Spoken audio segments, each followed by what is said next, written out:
పల్నాడు జిల్లా నర్సరావుపేటలో మహాశివరాత్రి సందర్భంగా కోటప్ప కొండకు ప్రభలు నిర్మించే కమిటీ సభ్యుల నిబంధనలు పాటించాలని నర్సరావుపేట 1వ పట్టణ సీఐ విజయ్ చరణ్ సూచించారు. ప్రస్తుతం ఎమ్మెల్సీ ఎలక్షన్ లో కోడ్ అమల్లో ఉండటంతో పలు నియమ నిబంధనలు అమల్లో ఉన్నాయని తెలిపారు. ఎస్పీ కంచి శ్రీనివాసరావు ఆదేశాల మేరకు డీఎస్పీ నాగేశ్వరరావు పర్యవేక్షణలో ప్రభల నిర్వాహకులు డీజే సౌండ్ బాక్సులు వినియోగించడానికి అనుమతి లేదన్నారు. ఈ విషయాన్ని డీఎస్సీ ఆర్డీఓ సమక్షంలో ఇంతకు ముందే కమిటీ సభ్యులకు తెలియజేశామని గుర్తు చేశారు.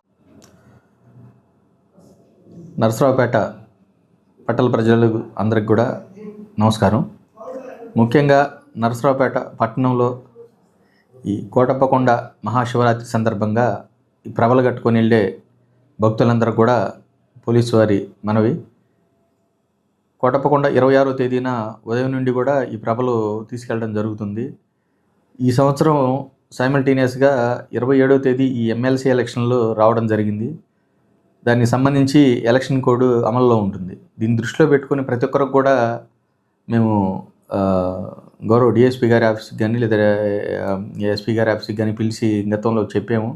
అదేవిధంగా ఆర్డీఓ మేడం గారు కూడా పిలిచి చెప్పడం జరిగింది. ఈ ఎలక్షన్ సందర్భం వేరే రూట్లో తీసుకెళ్లి ప్రమాదాలకు గనక గురైతే మీ మీద చర్యలు తీసుకోబడుతుంది. కాబట్టి ప్రతి ఒక్కరూ కూడా మన పల్నాడు బస్టాండ్ రోడ్నే ఎంచుకొని మీ ప్రభ ఎక్కడున్నా కూడా ఆ బస్టాండ్ ఆ రూట్కి తీసుకొని వచ్చి రిలయన్స్ దగ్గర నుంచి తర్వాత పల్నాడు బస్టాండ్ బ్యాక్ సైడ్ నుంచి అక్కడికి తీసుకొని వచ్చి ఆ బస్టాండ్లో ఆ రూట్లోనే రావాలని చెప్పి తెలియజేస్తున్నాం. అదేవిధంగా ఆ రూట్లో డైరెక్ట్గా వచ్చి మన చిలకలూరుపేట హైవే దగ్గర రైట్కి తీసుకొని అక్కడ నుండి డైరెక్ట్గా చిత్రాలయ నుంచి లెఫ్ట్ తీసుకొని డైరెక్ట్ కోటప్ప కొండ వెళ్తారు.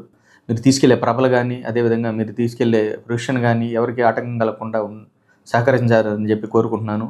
దీన్ని అతిక్రమించి కనుక ఎవరన్నా మద్యం తాగి కానీ ఏదైనా రోడ్ల మీద విరంగం కనుక చేస్తే వాళ్ళ మీద కఠినమైన చర్యలు తీసుకుంటామని కూడా ఈ సందర్భంగా తెలియజేస్తున్నాను. బందోబస్తు ఎంతమంది వస్తున్నారు? దాదాపుగా మన టౌన్లో నియర్లీ 150 మెంబర్స్ వరకు ఈ కోటప్ప కొండ సందర్భంగా నర్సరావుపేట టౌన్ వరకు వస్తున్నారు. దాదాపుగా 2500 వరకు మనం కోటప్ప కొండ మీదకి బందోబస్తు నిమిత్తం వివిధ ప్రాంతాల నుంచి మెన్ కూడా రావడం జరుగుతుంది.